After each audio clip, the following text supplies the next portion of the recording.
ಓಂ ಗುರುರ್ಬ್ರಹ್ಮ ಗುರುರ್ವಿಷ್ಣು ಗುರುರ್ದೇವೋ ಮಹೇಶ್ವರಃ ಗುರುರೇವ ಪರಂ ಬ್ರಹ್ಮ ತಸ್ಮೈ ಶ್ರೀ ಗುರವೇ ನಮಃ. ಓಂ ತವ ಕಥಾಮೃತಂ ತಪ್ತಜೀವನಂ ಕವಿಭಿರೀಡಿತಂ ಕಲ್ಮಷಾಪಹಂ ಶ್ರವಣಮಂಗಲಂ ಶ್ರೀಮದಾತತಂ ಭುವಿ ಗೃಣಂತಿ ತೇ ಭೂರಿದಾ ಜನಾ.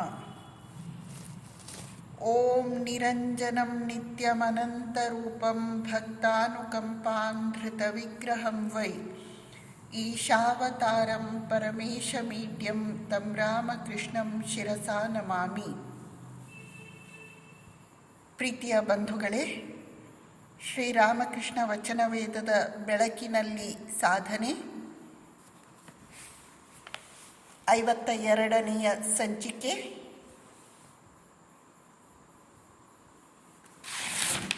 ಕಳೆದ ಬಾರಿ ಶ್ರೀರಾಮಕೃಷ್ಣರು ಬ್ರಾಹ್ಮ ಭಕ್ತರೊಡನೆ ಎಂಬ 10ನೆಯ ಅಧ್ಯಾಯವನ್ನು ಮುಕ್ತಾಯ ಮಾಡಿದ್ದೇವೆ. ಈಗ 11ನೆಯ ಅಧ್ಯಾಯ ದಕ್ಷಿಣೇಶ್ವರದಲ್ಲಿ ಭಕ್ತರೊಡನೆ ಭಾಗ 1. ಇದನ್ನು ಪ್ರವೇಶ ಮಾಡೋಣ. 4 ಜೂನ್ 1883 ಜ್ಯೇಷ್ಠ ಕೃಷ್ಣ ಚತುರ್ದಶಿ ಸೋಮವಾರ. ಜ್ಯೇಷ್ಠ ಕೃಷ್ಣ ಚತುರ್ದಶಿ ಅಂತ ಹೇಳಿದರೆ ಮರುದಿನ ಫಲಹಾರಿಣಿ ಕಾಳಿ ಪೂಜೆ ದಿನ ಬರುತ್ತೆ. ಫಲಹಾರಿಣಿ ಕಾಳಿ ಪೂಜೆಯ ಸಿದ್ಧತೆ ಅಥವಾ ಆ ತಯಾರಿಯ ವಾತಾವರಣ ದಕ್ಷಿಣೇಶ್ವರ ಕಾಳಿ ದೇವಸ್ಥಾನದಲ್ಲಿ ಇದೆ ಎಂಬುದನ್ನು ನಾವು ಕಲ್ಪಿಸಿಕೊಳ್ಳಬಹುದು. ಗಂಟೆ ಬೆಳಗಿನ 9. ಭಕ್ತರು ಒಬ್ಬೊಬ್ಬರಾಗಿ ಬರಲಾರಂಭಿಸಿದ್ದಾರೆ. ಶ್ರೀರಾಮಕೃಷ್ಣರು ದಕ್ಷಿಣೇಶ್ವರದಲ್ಲಿ ತಮ್ಮ ಕೊಠಡಿಯ ಪಶ್ಚಿಮ ಅರ್ಧಚಂದ್ರಾಕೃತಿಯ ವರಾಂಡದಲ್ಲಿ ಗಂಗೆಯ ಕಡೆ ತಿರುಗಿ ಕುಳಿತುಕೊಂಡಿದ್ದಾರೆ. ನಾವು ಧ್ಯಾನ ಮಾಡಲಿಕ್ಕೆ, ಇಮ್ಯಾಜಿನ್ ಮಾಡಲಿಕ್ಕೆ ಎಷ್ಟು ಸ್ಪಷ್ಟವಾಗಿ ಮಾಸ್ಟರ್ ಮಹಾಶಯ ಚಿತ್ರಣವನ್ನು ನಮ್ಮ ಮುಂದೆ ಇಟ್ಟಿದ್ದಾನೆ. ಶ್ರೀರಾಮಕೃಷ್ಣರ ಕೋಣೆ ದಕ್ಷಿಣೇಶ್ವರ.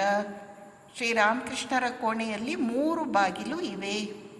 ಅದರಲ್ಲಿ ಪಶ್ಚಿಮದ ಕಡೆಯ ಬಾಗಿಲು, ಅಲ್ಲಿ ಹಾಫ್ ಸರ್ಕಲ್ ರೂಪದಲ್ಲಿ ವರಾಂಡ ಇದೆ. ಆ ವರಾಂಡದಲ್ಲಿ ಶ್ರೀರಾಮಕೃಷ್ಣರು ಕುಳಿತಿದ್ದಾರೆ. ಹೇಗೆ ಕುಳಿತಿದ್ದಾರೆ? ಗಂಗೆಯ ಕಡೆ ತಿರುಗಿ ಕುಳಿತುಕೊಂಡಿದ್ದಾರೆ. ಪರಮಹಂಸರೊಡನೆ ಹಿಂದಿನ ರಾತ್ರಿಯನ್ನು ಕಳೆದಿದ್ದ ಮಾಸ್ಟರ್ ಅವರ ಹತ್ತಿರ ಕುಳಿತಿದ್ದಾನೆ. ಬಲರಾಮ ಮತ್ತು ಇನ್ನೂ ಅನೇಕ ಭಕ್ತರು ವರಾಂಡದಲ್ಲಿ ಕುಳಿತಿದ್ದಾರೆ. ರಾಖಾಲ ನೆಲದ ಮೇಲೆ ಮಲಗಿಕೊಂಡು ತಲೆಯನ್ನು ಮಾತ್ರ ಪರಮಹಂಸರ ತೊಡೆಯ ಮೇಲೆ ಇಟ್ಟಿದ್ದಾನೆ. ಮಾಸ್ಟರ್ ಕೆಲವು ದಿನಗಳಿಂದ ದಕ್ಷಿಣೇಶ್ವರದಲ್ಲೇ ಇದ್ದಾನೆ. ಅವನು ಅಲ್ಲಿ ಪಕ್ಕದಲ್ಲಿ ಕುಳಿತಿದ್ದಾನೆ. ಬಲರಾಮ ಮತ್ತು ಇನ್ನೂ ಅನೇಕ ಭಕ್ತರು ಆ ವರಾಂಡದಲ್ಲಿ ಕುಳಿತಿದ್ದಾರೆ. ರಾಖಾಲ ಏನು ಮಾಡ್ತಾ ಇದ್ದಾನೆ? ಅವನು ಮಲಗಿಕೊಂಡಿದ್ದಾನೆ. ಮಲಗಿಕೊಂಡು ತನ್ನ ತಲೆಯನ್ನು ಮಾತ್ರ ಪರಮಹಂಸರ ತೊಡೆಯ ಮೇಲೆ ಇಟ್ಟಿದ್ದಾನೆ. ಅಂದರೆ ತುಂಬ ಅನೌಪಚಾರಿಕ ವಾತಾವರಣ, ಕ್ಯಾಶುವಲ್ ವಾತಾವರಣ, ಆತ್ಮೀಯವಾದ ವಾತಾವರಣ. ಈಗ ಕೆಲವು ದಿನಗಳಿಂದ ಪರಮಹಂಸರು ರಾಖಾಲನನ್ನು ಸಾಕ್ಷಾತ್ ಬಾಲಗೋಪಾಲನೆಂದೇ ಪರಿಗಣಿಸುತ್ತಿದ್ದಾರೆ. ಶ್ರೀರಾಮಕೃಷ್ಣರು ರಾಖಾಲನನ್ನು ಯಾವ ರೀತಿ ನೋಡ್ತಾ ಇದ್ದಾರೆ? ಅವನು ಸಾಕ್ಷಾತ್ ಬಾಲಗೋಪಾಲ, ತಾವು ಯಶೋದೆ ಎನ್ನುವ ಭಾವದಿಂದ ನೋಡುತ್ತಾ ಇದ್ದಾರೆ. ತ್ರೈಲೋಕ್ಯ ಕಾಳಿ ದೇವಾಲಯಕ್ಕೆ ತಮ್ಮ ಕೊಠಡಿಯ ಮುಂಭಾಗದ ರಸ್ತೆಯ ಮೂಲಕ ಬರುತ್ತಿರುವುದನ್ನು ಕಂಡು ಪರಮಹಂಸರು ರಾಖಾಲನಿಗೆ ಎದ್ದು ಕುಳಿತುಕೊಳ್ಳುವಂತೆ ಹೇಳಿದರು. ತ್ರೈಲೋಕ್ಯ ಅಂದರೆ ಮಥುರಾನಾಥ ವಿಶ್ವಾಸನ ಮಗ, ರಾಣಿ ರಾಸಮಣಿಯ ಮೊಮ್ಮಗ. ಮಥುರಾನಾಥ ತೀರ್ಕೊಂಡ ಮೇಲಿಂದ ಇವನು ದೇವಸ್ಥಾನದ ಯಜಮಾನ ಆಗಿರ್ತಾನೆ. ಅವನು ಈ ಅರ್ಧ ಚಂದ್ರಾಕಾರದ ವರಾಂಡದ ಮುಂದೆ ಒಂದು ಚಿಕ್ಕ ರಸ್ತೆ ಇರುತ್ತೆ. ಆ ರಸ್ತೆಯ ಮೂಲಕ ನಡೆದುಕೊಂಡು ಬರೋದು ಕಾಣಿಸ್ತು. ಶ್ರೀರಾಮಕೃಷ್ಣರು ರಾಖಾಲನಿಗೆ ಕುಳಿತುಕೊಳ್ಳಿಕ್ಕೆ ಹೇಳಿದರು. ಇದು ಶಿಷ್ಟಾಚಾರ. ಯಾವಾಗಲೂ ಹೆಚ್ಚು ಆತ್ಮೀಯತೆ ಇಲ್ಲದ ವ್ಯಕ್ತಿ ಬಂದಾಗ ಅವರ ನಡುವೆ ಹೇಗಂದರೆ ಹಾಗೆ ಇರಬಾರ್ದು. ಏನು ಸಭ್ಯತೆ, ಏನು ಶಿಷ್ಟಾಚಾರ ಇದೆಯೋ ಅದಕ್ಕೆ ತಕ್ಕಂತೆ ಇರಬೇಕು. ಆತ್ಮೀಯರ ನಡುವೆ ಬಲರಾಮ ಮಾಸ್ಟರ್ ಮತ್ತಿತರರ ನಡುವೆ ಹೇಗಿದ್ದರೂ ಇರಬಹುದು. ರಾಖಾಲ ಮಲಗಿರಲಿ, ರಾಖಾಲನ ತಲೆ ರಾಮಕೃಷ್ಣರ ತೊಡೆ ಮೇಲಿರಲಿ, ಯಾರೂ ಏನೂ ತಪ್ಪು ತಿಳ್ಕೊಳ್ಳಲ್ಲ. ಆದರೆ ಅಪರಿಚಿತರು ಅಥವಾ ಕಡಿಮೆ ಪರಿಚಿತರು ಅವರ ಮುಂದೆ ಬಂದಾಗ ಶಿಷ್ಟಾಚಾರ ಸಭ್ಯತೆಯ ನಿಯಮಗಳಿಗೆ ತಕ್ಕಂತೆ ನಡೆದುಕೊಳ್ಬೇಕು. ಶ್ರೀರಾಮಕೃಷ್ಣರು ನಮಗೆ ಎಷ್ಟು ಚೆನ್ನಾಗಿ ಇಲ್ಲಿ ತೋರಿಸಿಕೊಡ್ತಾ ಇದ್ದಾರೆ. ತ್ರೈಲೋಕ್ಯ ನಡೆದುಕೊಂಡು ಬರ್ತಿದ್ದಾನೆ. ಅಷ್ಟರಲ್ಲಿ ಶ್ರೀರಾಮಕೃಷ್ಣರು ರಾಖಾಲನಿಗೆ ಏಳು ಎದ್ದು ಕುಳಿತುಕೋ ಅಂತ ಹೇಳಿದರು. ತ್ರೈಲೋಕ್ಯ ಪರಮಹಂಸರಿಗೆ ನಮಸ್ಕಾರ ಮಾಡಿದ. ಶ್ರೀರಾಮಕೃಷ್ಣರು ತ್ರೈಲೋಕ್ಯನಿಗೆ, ಏನು ನಿನ್ನೆ ರಾತ್ರಿ ನಾಟಕ ನಡೆಯಲಿಲ್ಲವೇ? ತ್ರೈಲೋಕ್ಯ, ಇಲ್ಲ, ಏರ್ಪಡಿಸಲು ಅನುಕೂಲವಾಗಲಿಲ್ಲ. ಮರುದಿನ ಫಲಹಾರಿಣಿ ಕಾಳಿ ಪೂಜೆ ಇದೆ, ವಿಶೇಷವಾದ ಹಬ್ಬ. ಯಾವುದೇ ವಿಶೇಷ ಹಬ್ಬದ ಈ ಎಲ್ಲ ಕಾರ್ಯಕ್ರಮ ಇರುವಾಗ ದೇವಸ್ಥಾನದಲ್ಲಿ ಕೆಲವೆಲ್ಲ ವಿಶೇಷ ಕಾರ್ಯಕ್ರಮಗಳನ್ನು ಹಾಕಿಕೊಂಡಿರ್ತಾರೆ. ಆ ರೀತಿ ಹಿಂದಿನ ರಾತ್ರಿ ನಾಟಕ ಮಾಡಬೇಕಾದದ್ದು ಹಲವು ವರ್ಷಗಳಿಂದ ನಡೆದುಕೊಂಡು ಬಂದಂತಹ ಪದ್ಧತಿ. ಆದರೆ ಈ ವರ್ಷ ಮಾತ್ರ 1883ರಲ್ಲಿ ನಾಟಕವನ್ನು ನಡೆಸಲಿಲ್ಲ. ಯಾಕೆ ಮಾಡಲಿಲ್ಲ ಅಂತ ಶ್ರೀರಾಮಕೃಷ್ಣರು ಕೇಳ್ತಿದ್ದಾರೆ. ಅದಕ್ಕೆ ತ್ರೈಲೋಕ್ಯ ಹೇಳ್ತಾನೆ, ಇಲ್ಲ, ನಾಟಕ ನಡೆಸಲಿಕ್ಕೆ ಅವಕಾಶ ಆಗಲಿಲ್ಲ, ಅನುಕೂಲ ಆಗಲಿಲ್ಲ. ಶ್ರೀರಾಮಕೃಷ್ಣರು, ಈಗ ಆದದ್ದು ಆಗಿ ಹೋಯಿತು, ಮುಂದೆ ಈ ರೀತಿಯಾಗಿ ಎಂದಿಗೂ ಆಗದ ಹಾಗೆ ನೋಡಿಕೊ. ದೇವಾಲಯದ ಪದ್ಧತಿಯನ್ನು ಚಾಚೂ ತಪ್ಪದೆ ನಡೆಸಿಕೊಂಡು ಹೋಗಬೇಕು. ಆಗಿದ್ದು ಆಗಿ ಹೋಯಿತು, ಆದರೆ ಈ ರೀತಿ ಮಾಡಬಾರ್ದು. ಒಂದು ದೇವಸ್ಥಾನದ ಪದ್ಧತಿ ಅಂತ ಏನಿರುತ್ತೋ ಅದನ್ನೆಲ್ಲ ತಪ್ಪದೆ ನಡೆಸಿಕೊಂಡು ಹೋಗಬೇಕು. ಇಲ್ಲಿ ನಮಗೆ ಒಂದು ಪಾಠ ಇದೆ.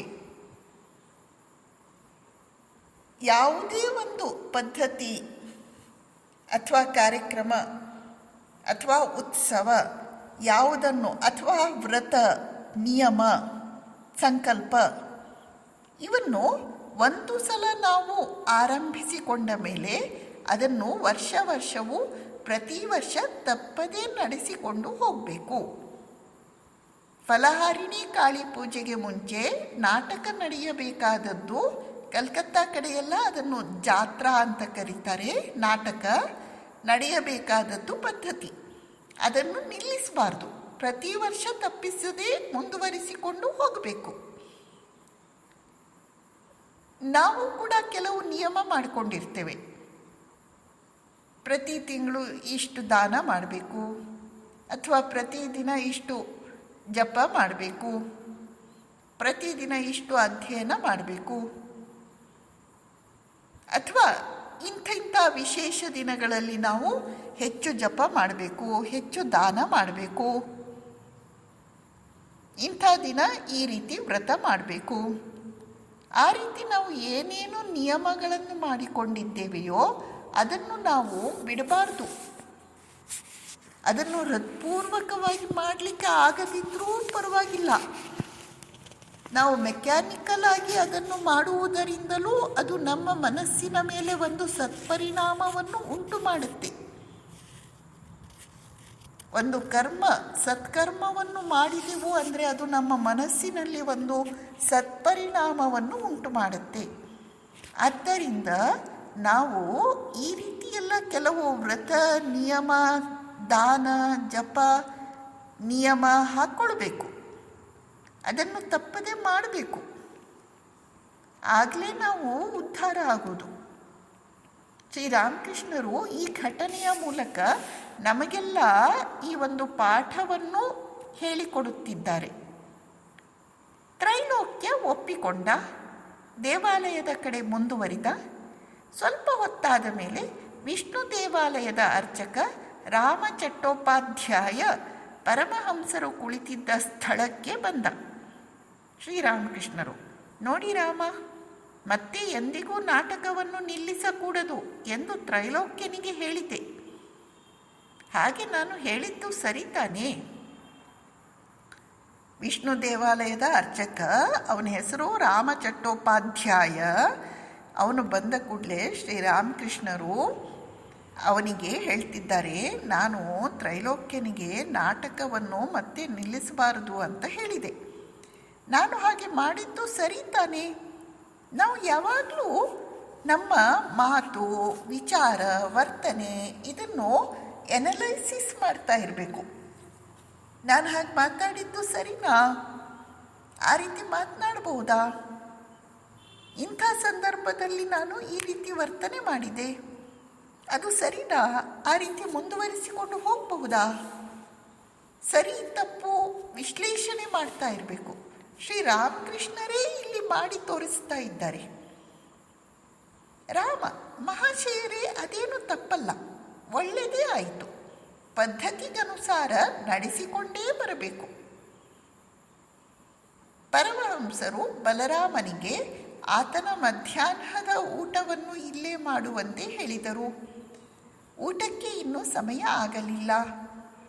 ಪರಮಹಂಸರು ತಮ್ಮ ಸಾಧನಾವಸ್ಥೆಯ ಸಂಬಂಧವಾಗಿ ಭಕ್ತರಿಗೆ ತಿಳಿಸುತ್ತಿದ್ದಾರೆ. ಶ್ರೀರಾಮಕೃಷ್ಣರು ತಮ್ಮ ಸಾಧನೆಯ ದಿನಗಳ ಕುರಿತಾಗಿ, ಸಾಧನೆಯ ಸಮಯದಲ್ಲಿ ಅವರ ಮನಸ್ಸಿನ ಅವಸ್ಥೆ, ಮನಸ್ಥಿತಿ ಹೇಗಿತ್ತು ಎಂಬುದರ ವಿಷಯವಾಗಿ ಭಕ್ತರಿಗೆ ತಿಳಿಸುತ್ತಾ ಇದ್ದಾರೆ.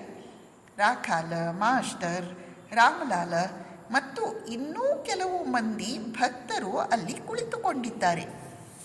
ಶ್ರೀರಾಮಕೃಷ್ಣ ವಚನ ವೇದದಲ್ಲಿ ನಾವು ಅನೇಕ ಟಾಪಿಕ್ಗಳನ್ನು ನೋಡ್ತೇವೆ.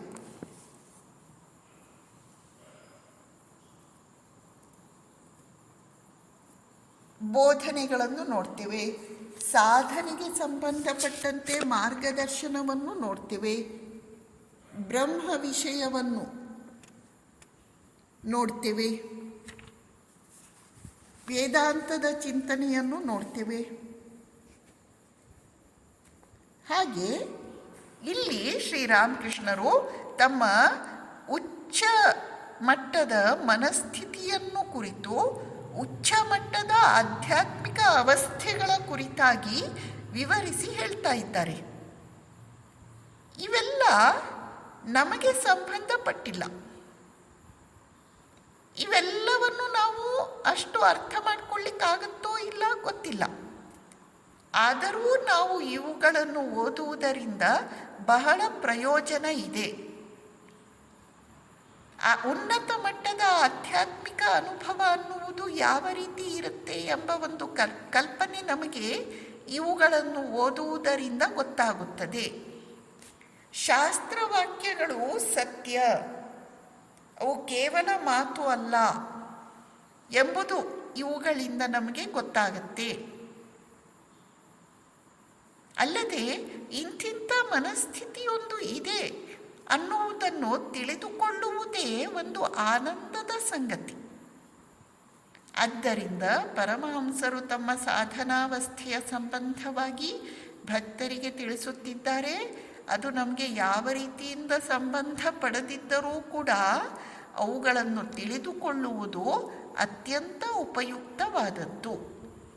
ಶ್ರೀರಾಮಕೃಷ್ಣರು ಹೇಳ್ತಾರೆ, ಆಗಾಗ ಹಾಜರ ನನಗೆ ಬುದ್ಧಿವಾದ ಕೊಡುವುದಕ್ಕೆ ಬರುತ್ತಾನೆ. ಹಾಜರ ಅಂದರೆ ಯಾರು? ಅವನೊಬ್ಬ ಢೋಂಗಿ, ಅವನೊಬ್ಬ ಆಷಾಢಭೂತಿ, ಅಂದರೆ ಒಳಗೊಂದು ಹೊರಗೊಂದು ಮಾಡುವವನು. ಅವನು ಜಪ ಮಾಡುವ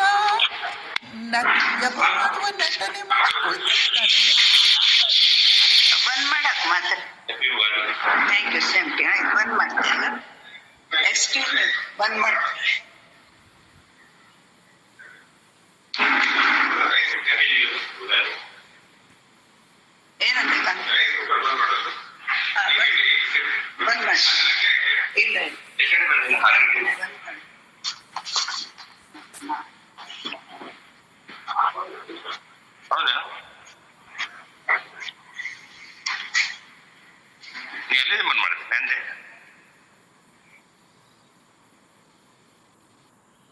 ಹಾಜಿರ ಅವನು ಒಬ್ಬ ಆಷಾಢ ಬುದ್ಧಿ. ಅವನು ಜಪ ಮಾಡುವ ನಟನೆ ಮಾಡ್ತಾ ಇರ್ತಾನೆ. ಆದರೆ ಯಾರ ಹತ್ರ ಎಷ್ಟು ಕಾಣಿಕೆ ಪಡೆದುಕೊಳ್ಳಲಿ ಅಂತ ಮನಸ್ಸಿನಲ್ಲಿ ಲೆಕ್ಕಾಚಾರ ಮಾಡ್ತಾ ಇರ್ತಾನೆ. ಅವನು ಶ್ರೀರಾಮಕೃಷ್ಣರ ಕೋಣೆಯ ಪಕ್ಕನೇ ವಾಸವಾಗಿದ್ದ. ಶ್ರೀರಾಮಕೃಷ್ಣರು ಹೇಳ್ತಾ ಇದ್ರು, ಅವನು ಲೀಲೆಗೆ ಕಳೆ ಕಟ್ಟಲಿಕ್ಕೆ ಇದ್ದಾನೆ. ಅವನು ಜಟಿಲೆ ಕುಟಿಲೆಯರ ಹಾಗೆ, ಅಂದ್ರೆ ವಿಲನ್ ಹಾಗೆ.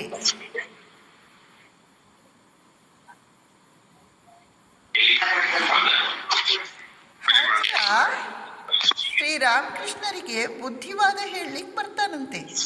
ಏನಂತ ಹೇಳ್ತಾನೆ? ಆತ ನನಗೆ ಹೇಳುತ್ತಾನೆ, ಈ ಹುಡುಗರ ಸಂಬಂಧವಾಗಿ ನೀವೇಕೆ ಅಷ್ಟೊಂದು ತಲೆಗೆ ಹಚ್ಚಿಕೊಳ್ಳುತ್ತಿದ್ದೀರಿ? ಒಂದು ದಿನ ನಾನು ಗಾಡಿ ಮಾಡಿಕೊಂಡು ಬಲರಾಮನ ಮನೆಗೆ ಹೋಗುತ್ತಿದ್ದೆ.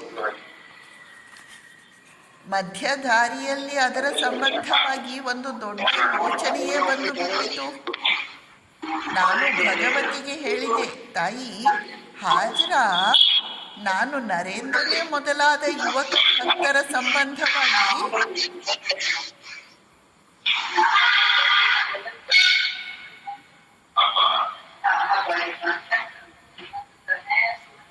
ದಯವಿಟ್ಟು ಮೈಕ್ ಆಫ್ ಮಾಡಿ.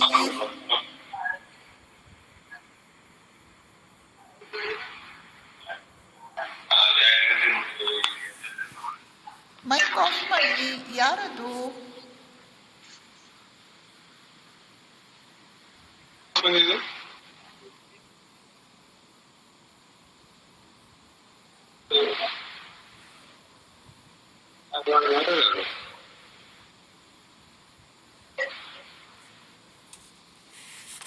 ಹಾಜಿರ ಶ್ರೀರಾಮಕೃಷ್ಣರಿಗೆ ಹೇಳುತ್ತಿದ್ದಾನಂತೆ, ನೀವು ಈ ಹುಡುಗರ ಸಂಬಂಧವಾಗಿ, ಅಂದರೆ ನರೇಂದ್ರ, ರಾಖಾಲ ಇವರೆಲ್ಲರ ಸಂಬಂಧವಾಗಿ ಯಾಕೆ ಅಷ್ಟು ತಲೆಗೆ ಹಚ್ಚಿಕೊಳ್ಳುತ್ತಿದ್ದೀರಿ? ಶ್ರೀರಾಮಕೃಷ್ಣರು ಗುರು, ಹಾಜರ ರಾಖಾಲ ನರೇಂದ್ರ ಇವರೆಲ್ಲರೂ ಶಿಷ್ಯರು. ಹೇಗೆ ತಾಯಿ ತಂದೆಯರು ಮಕ್ಕಳ ಬಗ್ಗೆ ಯೋಚನೆ ಮಾಡ್ತಾ ಇರ್ತಾರೋ, ಹಾಗೆ ಗುರು ಶಿಷ್ಯರ ಬಗ್ಗೆ ಯೋಚಿಸ್ತಾ ಇರ್ತಾನೆ. ಅದು ಕರ್ತವ್ಯ. ಅವನದ್ದು ಕರ್ತವ್ಯಕ್ಕಿಂತ ಹೆಚ್ಚಾಗಿ ಅದು ಅವನ ಹೃತ್ಪೂರ್ವಕ ಭಾವನೆ. ಶಿಷ್ಯರ ಉನ್ನತಿಗಾಗಿ ಗುರು ಯಾವಾಗಲೂ ಕಾಳಜಿ ವಹಿಸ್ತಾ ಇರ್ತಾನೆ. ಅದರಲ್ಲೂ ಶ್ರೀರಾಮಕೃಷ್ಣರು ಬ್ರಹ್ಮಜ್ಞ ಪುರುಷರು, ಅವತಾರರು. ಅವರು ಎಲ್ಲರ ಹಿತಚಿಂತನೆಯನ್ನು ಬಯಸುವವರು. ಹಾಗಿರುವಾಗ ಅವರು ರಾಖಾಲ, ನರೇಂದ್ರ ಇವರ ಆಧ್ಯಾತ್ಮಿಕ ಉನ್ನತಿ ಬಗ್ಗೆ ಯೋಚನೆ ಮಾಡ್ತಾನೆ ಇರ್ತಾರೆ. ಆದರೆ ಈ ಹಾಜರ ಹೇಳ್ತಿದ್ದಾನೆ, ಅದು ಸರಿಯಲ್ಲ. ಶ್ರೀರಾಮಕೃಷ್ಣರು ಬಲರಾಮನ ಮನೆಗೆ ಗಾಡಿ ಮಾಡಿಕೊಟ್ಟು ಹೋಗ್ತಾ ಇದ್ರು. ಮಧ್ಯ ದಾರಿಯಲ್ಲಿ ಮಾತ್ರ ಅವರಿಗೆ ಈ ಯೋಚನೆ ಬಂದ್ಬಿಡ್ತು. ಹಾಜರ ಹಾಗೆ ಹೇಳಿಬಿಟ್ಟಿದ್ದಾನಲ್ಲ ಅಂತ. ಶ್ರೀರಾಮಕೃಷ್ಣರು ಭಗವತಿಗೆ ಹೇಳಿದ್ರಂತೆ, ತಾಯೇ ಹಾಜರ, ನಾನು ನರೇಂದ್ರನೇ ಮೊದಲಾದ ಯುವಕ ಭಕ್ತರ ಸಂಬಂಧವಾಗಿ ಹೆಚ್ಚಾಗಿ ಭಾವಿಸುತ್ತಿರುವುದನ್ನು ನೋಡಿ ನನಗೆ ಎಚ್ಚರಿಕೆ ಕೊಡುತ್ತಿದ್ದಾನೆ. ಭಗವಂತನನ್ನು ಮರೆತು ಈ ಹುಡುಗರ ಸಂಬಂಧವಾಗಿ ಏಕೆ ಅಷ್ಟೊಂದು ಭಾವಿಸುತ್ತಿದ್ದೀರಿ ಎಂದು ನನ್ನನ್ನು ಕೇಳುತ್ತಿದ್ದಾನೆ. ಹೀಗೆಂದು ನಾನು ಭಗವತಿಗೆ ತಿಳಿಸುವುದೇ ತಡ. ತಾನೇ ಮಾನುಷ ರೂಪವನ್ನು ಧರಿಸಿರುವುದನ್ನು, ಶುದ್ಧಾತ್ಮರಲ್ಲಿ ವಿಶೇಷವಾಗಿ ಸ್ಪಷ್ಟವಾಗಿ ವ್ಯಕ್ತವಾಗುತ್ತಿರುವುದನ್ನು ನನಗೆ ತೋರಿಸಿಕೊಟ್ಟಳು. ಈ ದರ್ಶನ ನನಗೆ ಸಮಾಧಿಯನ್ನು ತಂದಿತು. ಎಷ್ಟು ಚೆನ್ನಾಗಿದೆ. ಶ್ರೀರಾಮಕೃಷ್ಣರು ಬಲರಾಮನ ಮನೆಗೆ ಗಾಡಿಯಲ್ಲಿ ಹೋಗ್ತಾ ಇದ್ರು. ಆಗ ಅವರಿಗೆ ಹಾಜರ ಹೇಳಿದ ಮಾತು ನೆನಪಾಯಿತು. ಅವ್ರಿಗೆ ದೊಡ್ಡ ಚಿಂತೆ ಆಗಿಬಿಡ್ತಂತೆ. ನಮಗೂ ಜೀವನದಲ್ಲಿ ಏನಾದರೂ ಎಕ್ಸ್ಟರ್ನಲಿ ಫ್ರೀ ಅಂತ ಟೈಮ್ ಸಿಕ್ತು ಅಂದರೆ, ಅಥವಾ ಧ್ಯಾನ ಮಾಡುವಾಗ ಈ ರೀತಿ ಏನೇನು ಘಟನೆ ಆಗಿ ಹೋಗಿದೆಯೋ ಅದೆಲ್ಲ ನೆನಪಾಗ್ತಿರುತ್ತೆ. ಹಾಗೆ ನೋಡಿದರೆ ನಮಗೆ ಅದೆಲ್ಲ ನೆನಪಾಗಬಾರ್ದು. ನಾವು ಅದನ್ನೆಲ್ಲ ರಾಮಕೃಷ್ಣಾರ್ಪಣ ಅಂತ ನಿರ್ಲಿಪ್ತ ಭಾವದಿಂದ ನೋಡುವುದನ್ನು ಕಲಿಬೇಕು. ಶ್ರೀರಾಮಕೃಷ್ಣರಿಗೆ ಅದೆಲ್ಲ ನೆನಪಾಗುವುದು ಸಹಜ. ಯಾಕಂದರೆ ಅವರು ಬಾಲಕ ಭಾವದಲ್ಲಿ ಇರುವವರು. ಬಾಲಕನ ಹಾಗೆ ಅವರಿಗೆ ಅದೆಲ್ಲ ನೆನಪಾಗತ್ತೆ, ಭಯ ಆಗತ್ತೆ, ಚಿಂತೆ ಆಗತ್ತೆ, ಸಂತೋಷ ಆಗತ್ತೆ, ಈ ವಿಧದ ಭಾವನೆಗಳು ಉಂಟಾಗತ್ವೆ. ಶ್ರೀರಾಮಕೃಷ್ಣರಿಗೆ ಆ ಯೋಚನೆ ಬಂದದ್ದು ಒಂದು ಪಾಯಿಂಟ್ ಆದರೆ, ಆ ಯೋಚನೆಯನ್ನು ಅವರು ತಾಯಿ ಕಾಳಿಯ ಕಡೆಗೆ ತಿರುಗಿಸಿದ್ರು. ಇದು ಎಲ್ಲಕ್ಕಿಂತ ಇಂಪಾರ್ಟೆಂಟ್. ನಮ್ಮ ಮನಸ್ಸಲ್ಲೂ ಯೋಚನೆ ಬರಬಾರ್ದು ಅಂದ್ಕೊಳ್ತೇವೆ, ಆದರೆ ಯಾವಾಗಲೂ ಹಾಗೆ ನಡೀತು, ಹೀಗೆ ನಡೀತು, ಹೀಗಾಯಿತು, ಹೀಗಾಗಬೇಕು ಯೋಚನೆಗಳು ಬರ್ತಾನೇ ಇರುತ್ತವೆ. ಕೊನೆ ಇಲ್ಲದಂತೆ ಯೋಚನೆಗಳು ಬರ್ತಾನೆ ಇರುತ್ತವೆ. ನಾವು ಏನು ಮಾಡಬೇಕು? ಆವಾಗ ನಾವು ಅದನ್ನು ಭಗವಂತನ ಕಡೆ ತಿರುಗಿಸಬೇಕು. ಶ್ರೀರಾಮಕೃಷ್ಣರು ತಮ್ಮ ಮನಸ್ಸಿಗೆ ಯೋಚನೆ ಬರಲಿಕ್ಕಿಲ್ಲ, ಆತಂಕ ಆಗಲಿಕ್ಕಿಲ್ಲ, ಕಾಳಿಯ ಹತ್ರ ಆ ಯೋಚನೆಯನ್ನು ತಿರುಗಿಸಿ ಕೇಳ್ತಾ ಇದ್ದಾರೆ. ಹಾಜರ ಹೇಳ್ತಿದ್ದಾನೆ, ನಾನು ನರೇಂದ್ರನೇ ಮೊದಲಾದ ಈ ಯುವಕ ಭಕ್ತರ ಜೊತೆ ಹೆಚ್ಚು ತಲೆ ಕೆಡಿಸ್ಕೊಳ್ತಾ ಇದ್ದೇನಂತೆ. ಭಗವಂತನನ್ನು ಮರೆತು ಅವರ ಬಗ್ಗೆ ಆ ರೀತಿ ಮಾಡುವುದು ಸರಿಯಲ್ಲ ಅಂತೆ. ಹೀಗೆ ಶ್ರೀರಾಮಕೃಷ್ಣರು ತಾಯಿ ಕಾಳಿಯ ಹತ್ತಿರ ಕೇಳಲಿಕ್ಕಿಲ್ಲ. ತಕ್ಷಣ ಕಾಳಿ ಶ್ರೀರಾಮಕೃಷ್ಣರಿಗೆ ಉತ್ತರ ಕೊಟ್ಟು ಬಿಟ್ಲು. ಏನಂತ ಉತ್ತರ ಕೊಟ್ಲು? ಅವಳೇ ಎಲ್ಲ ಮನುಷ್ಯ ರೂಪವನ್ನು ಧರಿಸಿದ್ದಾಳೆ. ಅದರಲ್ಲೂ ನರೇಂದ್ರ ರಾಖಾಲ ಅಂತಹ ಶುದ್ಧಾತ್ಮರಲ್ಲಿ ಅವಳು ವಿಶೇಷವಾಗಿ ಇದ್ದಾಳೆ, ಸ್ಪಷ್ಟವಾಗಿ ಇದ್ದಾಳೆ. ಆ ದರ್ಶನ ಎಷ್ಟು ಸ್ಟ್ರಾಂಗ್ ಆಗಿತ್ತು. ನಾವು ಯಾವಾಗಲೂ ಓದುವುದಕ್ಕಿಂತ ಕೇಳುವುದು ಹೆಚ್ಚು, ಕೇಳುವುದಕ್ಕಿಂತ ನೋಡುವುದು ಪರಿಣಾಮಕಾರಿ. ಆಡಿಯೋಗಿಂತ ವಿಡಿಯೋ ಹೆಚ್ಚು ಪರಿಣಾಮಕಾರಿ. ಕಾಳಿ ರಾಮಕೃಷ್ಣರಿಗೆ ಆಡಿಯೋ ಅಲ್ಲ, ವಿಡಿಯೋ ತೋರಿಸಿದ್ದು. ಏನೋ ಎಲ್ಲ ಮನುಷ್ಯರಲ್ಲಿ ಅವಳೇ ಇದ್ದಾಳೆ, ಅದರಲ್ಲೂ ಶುದ್ಧ ಆತ್ಮರಲ್ಲಿ ಅವರು ವಿಶೇಷವಾಗಿ ಇದ್ದಾಳೆ. ಅದು ಎಷ್ಟು ಪರಿಣಾಮಕಾರಿಯಾಗಿತ್ತು ಅಂದರೆ ಶ್ರೀರಾಮಕೃಷ್ಣರು ಸಮಾಧಿಸ್ಥರಾಗಿ ಬಿಟ್ರು. ಇದು ಅಂತಿಮ ಸತ್ಯ. ಪ್ರತಿಯೊಬ್ಬರ ಒಳಗಡೆ ಭಗವಂತ ಇದ್ದಾನೆ.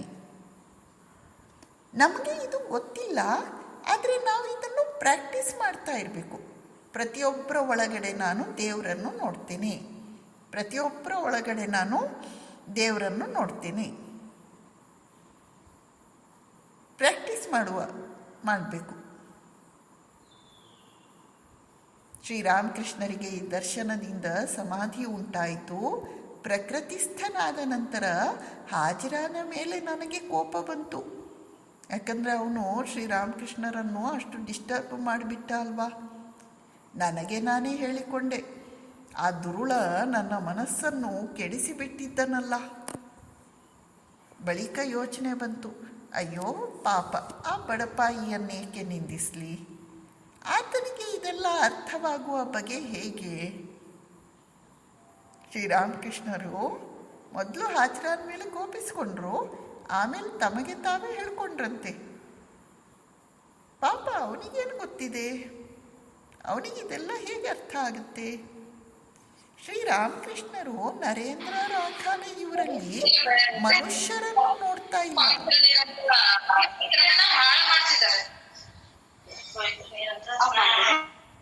ಸಾಕ್ಷಾತ್ ಭಗವಂತನನ್ನೇ ನೋಡ್ತಿದ್ದಾರೆ ಅನ್ನುವ ತಥ್ಯ ಹಾಜರಾನಿಗೆ ಎಲ್ಲಿ ಗೊತ್ತಾಗಬೇಕು, ಹೇಗೆ ಗೊತ್ತಾಗಬೇಕು? ಆದ್ದರಿಂದ ಅವನು ಶ್ರೀರಾಮಕೃಷ್ಣರನ್ನು ಟೀಕೆ ಮಾಡಿದ್ದಾನೆ. ಶ್ರೀರಾಮಕೃಷ್ಣರದು ಅತ್ಯುನ್ನತ ಮನಸ್ಥಿತಿ. ಅವರು ಎಲ್ಲರಲ್ಲಿ ಸಾಕ್ಷಾತ್ ನಾರಾಯಣನನ್ನೇ ನೋಡುತ್ತಿದ್ದಾರೆ. ಈ ಯುವಕರು ಸಾಕ್ಷಾತ್ ನಾರಾಯಣರೇ ಎಂಬುದು ನನಗೆ ಗೊತ್ತಿದೆ. ನಾನು ಮೊಟ್ಟ ಮೊದಲು ನರೇಂದ್ರನನ್ನು ನೋಡಿದಾಗಲೇ ನನಗೆ ಕಂಡುಬಂತು ಆತನಲ್ಲಿ ದೇಹ ಬುದ್ಧಿಯೇ ಇಲ್ಲದಿರುವುದು. ಎದೆ ಮೇಲೆ ಕೈ ಇಡುವುದೇ ತಡ ಬಾಹ್ಯಜ್ಞಾನ ಶೂನ್ಯನಾಗಿ ಬಿಟ್ಟ.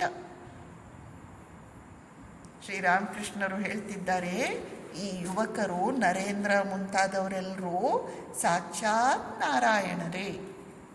ಸರ್ವಭೂತಸ್ಥಮಾತ್ಮಾನಂ ಸರ್ವಭೂತಾನಿ ಚಾತ್ಮನಿ.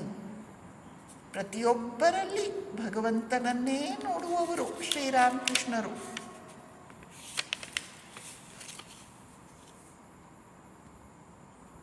ನರೇಂದ್ರನನ್ನು ಮೊದಲ ಸಲ ನೋಡಿದಾಗಲೇ ಶ್ರೀರಾಮಕೃಷ್ಣರಿಗೆ ಗೊತ್ತಾಯ್ತಂತೆ ಅವನಲ್ಲಿ ದೇಹ ಬುದ್ಧಿಯೇ ಇಲ್ಲ. ದೇಹ ಬುದ್ಧಿ ಬಿಟ್ಟು ಹೋಗಲ್ಲ. ನಾವು ಬಹಳ ವರ್ಷ ಸಾಧನೆ ಮಾಡಿದ್ರೂ ಕೂಡ, ಬಹಳ ವಿವೇಕ ವಿಚಾರ ಮಾಡಿದ್ರೂ ಕೂಡ ದೇಹ ಬುದ್ಧಿ ಬಿಟ್ಟು ಹೋಗುವಂಥದ್ದಲ್ಲ. ಆದರೆ ನರೇಂದ್ರನಲ್ಲಿ ಸ್ವಲ್ಪನೂ ದೇಹ ಬುದ್ಧಿ ಇರಲಿಲ್ಲ ಅಂತೆ. ದೇಹ ಬುದ್ಧಿ ಅಂತ ಹೇಳಿದರೆ ನಾನು ದೇಹ, ನಾನು ದೇಹ, ನಾನು ದೇಹ ಅನ್ನುವ ಭಾವನೆ. ನರೇಂದ್ರನನ್ನು ನೋಡಿದ ಕೂಡಲೇ ಶ್ರೀರಾಮಕೃಷ್ಣರಿಗೆ ಗೊತ್ತಾಯ್ತಂತೆ ಇವನಲ್ಲಿ ದೇಹ ಬುದ್ಧಿಯೇ ಇಲ್ಲ. ಆದ್ದರಿಂದ ಅವನ ಎದೆಯ ಮೇಲೆ ಶ್ರೀರಾಮಕೃಷ್ಣರು ಕೈ ಇಡಲಿಕ್ಕಿಲ್ಲ. ಅವನು ಬಾಹ್ಯಜ್ಞಾನ ಶೂನ್ಯನಾಗಿ ಬಿಟ್ಟ. ಶ್ರೀರಾಮಕೃಷ್ಣರು ಈ ರೀತಿ ಯಾರಂದರೆ ಅವರನ್ನು ಸ್ಪರ್ಶ ಮಾಡುವವರೇ ಅಲ್ಲ. ಯಾಕೆ? ಅವರು ಯಾರೂ ಅಧಿಕಾರಿಗಳಲ್ಲ. 1886 ಜನವರಿ 1 ಕಲ್ಪತರು ದಿನದಂದು ಮಾತ್ರ ಶ್ರೀರಾಮಕೃಷ್ಣರು ಈ ನಿಯಮವನ್ನು ಮುರಿದು ಎಲ್ಲರ ಮೇಲೆ ಅಪಾರ ಕೃಪಾವರ್ಷಣವನ್ನು ಮಾಡಿದರು. ಅದನ್ನು ಬಿಟ್ಟರೆ ಶ್ರೀರಾಮಕೃಷ್ಣರು ಬೇರೆ ದಿನಗಳಲ್ಲಿ ಬಹಳ ಅಳೆದು ತೂಗಿ ನೋಡಿ ಲೆಕ್ಕ ಹಾಕಿ ಒಬ್ಬ ವ್ಯಕ್ತಿಯನ್ನು ಸ್ಪರ್ಶ ಮಾಡ್ತಾ ಇದ್ರು. ಯಾಕಂದರೆ ಆ ಯೋಗ್ಯತೆ ಎಲ್ರಿಗೂ ಇಲ್ಲ. ಇಲ್ಲಿ ನರೇಂದ್ರನಲ್ಲಿ ಆ ಯೋಗ್ಯತೆ ಇದೆ.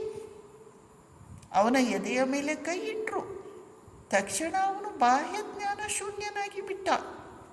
ಆದರೆ ಪ್ರಜ್ಞೆ ಬಂದ ಕೂಡಲೇ ಅವನು ಕೂಗಿದ ಅಂತೆ, ಏನಿದು, ಏನು ಮಾಡಿಬಿಟ್ಟಿರಿ ನೀವು ನನಗೆ ಮನೆಯಲ್ಲಿ ತಂದೆ ತಾಯಿಗಳಿದ್ದಾರೆ. ಇದು 2ನೇ ಭೇಟಿಯಲ್ಲಿ ನಡೆದಂತಹ ಘಟನೆ. ಶ್ರೀರಾಮಕೃಷ್ಣರು ಅವನನ್ನು ಸ್ಪರ್ಶ ಮಾಡಿದ ಕೂಡಲೇ ಅವನು ಬಾಹ್ಯಜ್ಞಾನ ಶೂನ್ಯನಾಗಿ ಬಿಟ್ಟ. ಆದರೆ ಅದನ್ನು ತಡ್ಕೊಳ್ಳುವ ಶಕ್ತಿ ಅವನಿಗಿನ್ನೂ ಬಂದಿಲ್ಲ. ಅವನಿನ್ನೂ ಕಿರಿಯ ವಯಸ್ಸಿನ ಯುವಕ. ಅದಕ್ಕಾಗಿ ಅವನು, ಏನು ಮಾಡಿಬಿಟ್ರಿ ನೀವು ನನಗೆ ಮನೆಯಲ್ಲಿ ತಾಯಿ ತಂದೆಗಳಿದ್ದಾರೆ ಅಂತ ಕೂಗಿದ. ಯದುಮಲ್ಲಿಕನ ಮನೆಯಲ್ಲೂ ಇದೇ ರೀತಿ ಆಯಿತು. ಯದುಮಲ್ಲಿಕನ ಮನೆಯಲ್ಲಿ 3ನೇ ಸಲದ ಭೇಟಿ. ಆವಾಗಲೂ ಶ್ರೀರಾಮಕೃಷ್ಣರು ಅವನನ್ನು ಸ್ಪರ್ಶ ಮಾಡಿದ್ರು. ಅವನು ಬಾಹ್ಯಜ್ಞಾನ ಶೂನ್ಯನಾಗಿ ಬಿಟ್ಟ. ಯಾವಾಗ ಶ್ರೀರಾಮಕೃಷ್ಣರ ಸ್ಪರ್ಶ ಮಾತ್ರದಿಂದ ಅವನು ಇಂತಹ ಅತ್ಯುನ್ನತ ಸಮಾಧಿ ಸ್ಥಿತಿಯನ್ನು ಪಡೆಯುವಂತಹ ಯೋಗ್ಯತೆಯನ್ನು ಹೊಂದಿದ್ದಾನೆಯೋ ಅವನ ಚಾರಿತ್ರ್ಯ ಯಾವ ಮಟ್ಟದ್ದಾಗಿರಬೇಕು. ಆದ್ದರಿಂದ ಶ್ರೀರಾಮಕೃಷ್ಣರಿಗೆ ಅವನನ್ನು ನೋಡಬೇಕೆಂಬ ಆಕಾಂಕ್ಷೆ ಹೆಚ್ಚುತ್ತಾ ಹೋಯಿತು. ನನ್ನ ಪ್ರಾಣ ಸುಮ್ಮನೆ ಆತನಿಗಾಗಿ ಹಾತೊರೆಯಲಾರಂಭಿಸಿತು, ನರೇಂದ್ರನಿಗಾಗಿ. ಆಗ ನಾನು ಭೋಲಾನಾಥನಿಗೆ ತಿಳಿಸಿದೆ. ಭೋಲಾನಾಥ ಯಾರು? ಅವನು ಕಾಳಿ ದೇವಸ್ಥಾನದ ಖಜಾಂಚಿ ಅಂದರೆ ಅಕೌಂಟೆಂಟ್. ನೋಡು, ನನ್ನ ಮನಸ್ಸಿನಲ್ಲಿ ಹೀಗೇಕೆ ಆಗುತ್ತಿದೆ? ನರೇಂದ್ರನೆಂಬ ಹೆಸರಿನ ಒಬ್ಬ ಕಾಯಸ್ಥರ ಹುಡುಗನಿದ್ದಾನೆ. ಆತನಿಗಾಗಿ ಇಷ್ಟೊಂದು ವ್ಯಾಕುಲನಾಗಿದ್ದೇನಲ್ಲ, ಏಕೆ? ಭೋಲಾನಾಥ ತಿಳಿಸಿದ, ಇದಕ್ಕೆ ಉತ್ತರ ಮಹಾಭಾರತದಲ್ಲಿ ಇದೆ. ಸಮಾಧಿ ಪಡೆದವರು ಸಾಮಾನ್ಯ ಅವಸ್ಥೆಗೆ ಇಳಿದು ಬಂದಾಗ ಸಾತ್ವಿಕರೊಡನೆ ಬೆರೆತು ಆನಂದ ಪಡುತ್ತಾರೆ. ಸಾತ್ವಿಕರನ್ನು ಕಂಡರೆ ಅವರ ಮನಸ್ಸಿಗೆ ಶಾಂತಿ ಉಂಟಾಗುತ್ತದೆ. ಈ ಮಾತು ಕೇಳಿ ನನ್ನ ಮನಸ್ಸಿಗೆ ಸಮಾಧಾನವಾಯಿತು. ಆಗಾಗ ನರೇಂದ್ರನನ್ನು ನೋಡಬೇಕು ಎಂಬುದಾಗಿ ಏಕಾಂತದಲ್ಲಿ ಕುಳಿತು ಅಳುತ್ತಿದ್ದೆ. ಶ್ರೀರಾಮಕೃಷ್ಣರು ಸಿದ್ಧಪುರುಷರು, ಸಮಾಧಿ ಅವಸ್ಥೆಯನ್ನು ಪಡೆದವರು. ಅವರು ಯಾಕೆ ನರೇಂದ್ರನ ವಿಷಯದಲ್ಲಿ ಇಷ್ಟು ಅಟ್ಯಾಚ್ಡ್ ಆಗಿದ್ದಾರೆ ಅಂತ ರಾಮಕೃಷ್ಣರಿಗೆ ಚಿಂತೆ ಆಯಿತಂತೆ. ಅದಕ್ಕೆ ಅವರು ಭೋಲಾನಾಥ ಅಂತ ಒಬ್ಬನನ್ನು ಕೇಳಿದ್ರು, ಯಾಕೆ ನನ್ನ ಮನಸ್ಸಲ್ಲಿ ಹೀಗಾಗ್ತಾ ಇದೆ? ಆ ನರೇಂದ್ರ ಅನ್ನುವ ಕಾಯಸ್ಥನ ಹುಡುಗನ ಬಗ್ಗೆ ನನಗೆ ಯಾಕೆ ಇಷ್ಟು ಪ್ರೀತಿ, ಯಾಕೆ ಇಷ್ಟು ಆಕರ್ಷಣೆ? ಅದಕ್ಕೆ ಅವನು ಎಷ್ಟೊಂದು ತಿಳ್ಕೊಂಡಿದ್ದ ನೋಡಿ. ಅವನು ಹೇಳ್ತಾನೆ, ಮಹಾಭಾರತದಲ್ಲಿ ಇದರ ಉತ್ತರ ಇದೆ. ಯಾರು ಸಮಾಧಿಯನ್ನು ಪಡೆದಿರ್ತಾರಲ್ಲ ಅವರು ಬಾಹ್ಯ ಪ್ರಜ್ಞೆಗೆ ಮರಳಿದ ಮೇಲೆ ಸಾತ್ವಿಕ ವ್ಯಕ್ತಿಗಳ ಜೊತೆ ಬೆರೆತು ಆನಂದ ಪಡ್ತಾರೆ. ಸಮಾಧಿ ಸ್ಥಿತಿಯಿಂದ ಮರಳಿದ ಮೇಲೆ ನಮ್ಮ ಮನಸ್ಸು ಒಂದು ಎತ್ತರದಿಂದ ಯಾವತ್ತೂ ಕೆಳಕ್ಕೆ ಬರಲ್ಲ. ಅದೇ ಎತ್ತರದಲ್ಲಿ ವ್ಯವಹರಿಸಬಲ್ಲಂತಹ ವ್ಯಕ್ತಿಗಳ ಸಹವಾಸ ಅವರಿಗೆ ಬೇಕಾಗತ್ತೆ. ಸಾಮಾನ್ಯವಾಗಿ ಹೊರ ಜಗತ್ತಿನಲ್ಲಾದರೂ ಅಷ್ಟೇ, ನಾವು ಒಂದು ಬಗೆಯ ಸುಸಂಸ್ಕೃತ ವೈರಾಗ್ಯದಿಂದ ಕೂಡಿದ ವಾತಾವರಣಕ್ಕೆ ಅಡ್ಜಸ್ಟ್ ಆಗಿದ್ದೇವೆ ಅಂತ ಇಟ್ಕೊಳ್ಳಿ. ಅದಕ್ಕಿಂತ ಬೇರೆ ಬಗೆಯ ವಾತಾವರಣಕ್ಕೆ ನಾವು ಎಕ್ಸ್ಪೋಸ್ ಆದರೆ ನಮಗೆ ತಡ್ಕೊಳ್ಳಿಕ್ಕೆ ಕಷ್ಟ ಆಗುತ್ತೆ, ನಮ್ಗೆ ತೊಂದರೆ ಆಗಿ ಹೋಗುತ್ತೆ. ನಮ್ಮಂತಹ ಸಾಮಾನ್ಯ ವ್ಯಕ್ತಿಗಳಿಗೆ ಹೀಗೆ ಆಗುತ್ತೆ ಅಂದರೆ ಇನ್ನು ಶ್ರೀರಾಮಕೃಷ್ಣರು ಸಮಾಧಿ ಸ್ಥಿತಿಯಲ್ಲಿ ಇದ್ದವರು ಸಮಾಧಿಯಿಂದ ಮರಳಿದ ಮೇಲೆ ಅದಕ್ಕೆ ತಕ್ಕಂತಹ ವ್ಯಕ್ತಿಗಳ ಜೊತೆಯಲ್ಲೇ ಅವರು ಇರಬೇಕಾಗತ್ತೆ. ಅದಕ್ಕಾಗಿ ಶ್ರೀರಾಮಕೃಷ್ಣರು ಹೇಳ್ತಿದ್ದಾರೆ, ನನಗೆ ನರೇಂದ್ರನಿಗಾಗಿ ನನ್ನ ಪ್ರಾಣ ಸುಮ್ಮನೆ ಹಾತೊರೆಯಲಾರಂಭಿಸಿತು. ನನ್ನ ಪ್ರಾಣ ಸುಮ್ಮನೆ ಆತನಿಗಾಗಿ ಹಾತೊರೆಯಲಾರಂಭಿಸಿತು. ಆಮೇಲೆ ಶ್ರೀರಾಮಕೃಷ್ಣರು ಆಗಾಗ ಏಕಾಂತದಲ್ಲಿ ಕುಳಿತು ನರೇಂದ್ರನಿಗಾಗಿ, ಅಂದರೆ ನರೇಂದ್ರನನ್ನು ನೋಡಬೇಕು ಅಂತ ಅಳ್ತಾ ಇದ್ರಂತೆ. ಎಷ್ಟು ತಮಾಷೆಯಾಗಿದೆ ನೋಡಿ. ಶ್ರೀರಾಮಕೃಷ್ಣರು ನರೇಂದ್ರನನ್ನು ನೋಡಬೇಕು ಅಂತ ಆಗಾಗ ಏಕಾಂತದಲ್ಲಿ ಕುಳಿತು ಅಳುತ್ತಾ ಇದ್ದರು.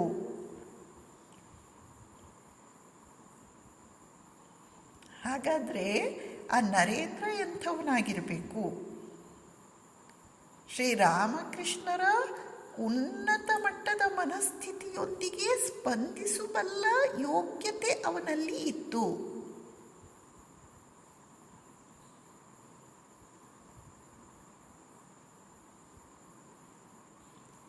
ಶ್ರೀಮಾತೆ ಶ್ರೀ ಶಾರದಾ ದೇವಿಯವರು ಒಂದು ಮಾತು ಹೇಳ್ತಾರೆ, ಶ್ರೀರಾಮಕೃಷ್ಣರದು ಇದು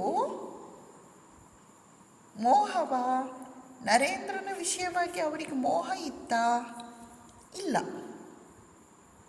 ಇದು ಮೋಹ ಅಲ್ಲ, ಇದು ಶುದ್ಧವಾದ ಪ್ರೀತಿ. ಶ್ರೀಮಾತೆಯವರು ಏನು ಹೇಳ್ತಾರಂದರೆ, ಶುದ್ಧ ಮನಸ್ಸು ಇದೆಯಲ್ಲ ಅದು ಏನನ್ನು ಹಿಡಿದರೂ ಬಿಗಿಯಾಗಿ ಹಿಡಿದುಕೊಳ್ಳುತ್ತೆ. ಅದು ನೋಡಲಿಕ್ಕೆ ಆಸಕ್ತಿಯೋ ಎಂಬಂತೆ ಅನ್ನಿಸುತ್ತದೆ, ಆದರೆ ನಿಜವಾಗಿ ಹಾಗೆ ಅಲ್ಲ. ಅದೇ ರೀತಿ ಇಲ್ಲಿ ಶ್ರೀರಾಮಕೃಷ್ಣರು ನರೇಂದ್ರನನ್ನು ಎಷ್ಟರ ಮಟ್ಟಿಗೆ ಹಿಡಿದುಕೊಂಡಿದ್ದಾರೆ, ಬಲವಾಗಿ ಹಿಡಿದುಕೊಂಡಿದ್ದಾರೆ. ಅದಕ್ಕೆ ಕಾರಣ ಅವರು ಅವನಲ್ಲಿ ಸಾಕ್ಷಾತ್ ನಾರಾಯಣನನ್ನೇ ನೋಡುತ್ತಿದ್ದಾರೆ. ಮುಂದೆ ಒಂದು ಕಡೆ ಹೇಳ್ತಾರೆ, ಯಾವಾಗ ನಾನು ನಿನ್ನಲ್ಲಿ ನಾರಾಯಣನನ್ನು ನೋಡುವುದಿಲ್ಲವೋ ಆಗ ನಾನು ನಿನ್ನನ್ನು ಕಣ್ಣೆತ್ತಿಯೂ ನೋಡುವುದಿಲ್ಲ.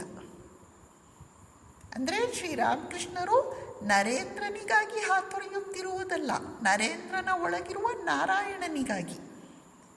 ನರೇಂದ್ರನಿಗಾಗಿ ಶ್ರೀರಾಮಕೃಷ್ಣರು ಸುಮ್ಮನೆ ಏಕಾಂತದಲ್ಲಿ ಕುಳಿತು ಅಳುತ್ತಿರುವುದಲ್ಲ, ನರೇಂದ್ರನ ಒಳಗಿರುವ ನಾರಾಯಣನಿಗಾಗಿ. ಅವನಲ್ಲಿ ನಾರಾಯಣ ಅಷ್ಟು ಸ್ಫುಟವಾಗಿ ಇದ್ದಾನೆ, ಸ್ಪಷ್ಟವಾಗಿದ್ದಾನೆ. ಇದು ಶ್ರೀರಾಮಕೃಷ್ಣರ ಉನ್ನತ ಭಾವಾವಸ್ಥೆ. ಆ ಅವಸ್ಥೆಯಲ್ಲಿ ಅವರು ಈ ರೀತಿ ನರೇಂದ್ರನನ್ನು ಅವಲಂಬಿಸಿಕೊಂಡಿದ್ದಾರೆ. ಮುಂದಿನ ಭಾಗ ಬಹಳ ಚೆನ್ನಾಗಿದೆ. ಅದನ್ನು ನಾವು ಮುಂದಿನ ಭಾನುವಾರ ಮುಂದುವರಿಸೋಣ. ಓಂ ಶಾಂತಿ ಶಾಂತಿ ಶಾಂತಿ. ಹರಿ ಓಂ ತತ್ಸತ್. ಶ್ರೀರಾಮಕೃಷ್ಣಾರ್ಪಣಮಸ್ತು.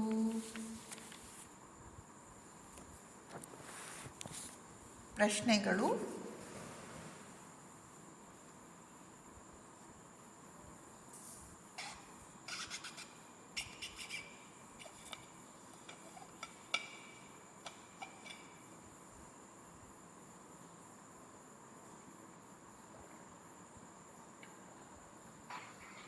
जय राम कृष्ण माताजी.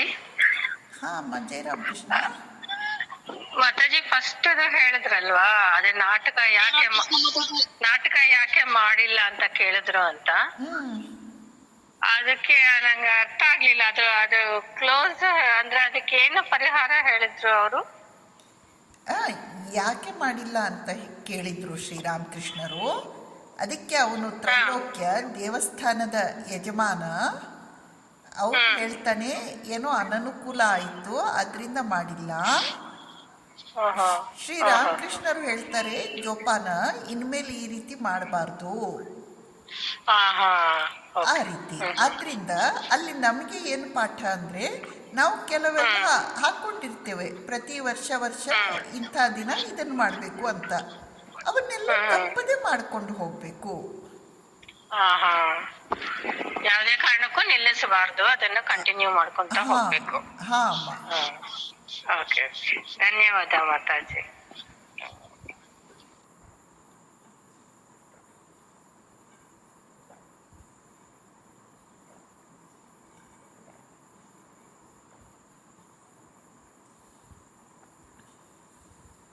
ಪ್ರಶ್ನೆಗಳು?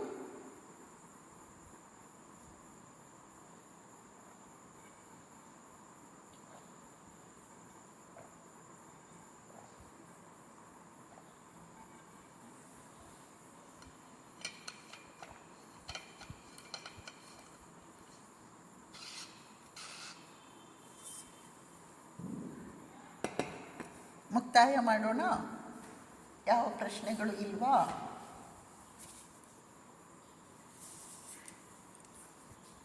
ಓಂ ಪ್ರಿಯತಾಂ ಪುಂಡರೀಕಾಕ್ಷಃ ಸರ್ವಯಜ್ಞೇಶ್ವರೋ ಹರಿಃ ತಸ್ಮಿನ್ ಸ್ತುಷ್ಟೇ ಜಗತ್ತುಷ್ಟಂ ಪ್ರೀಣಿತೇ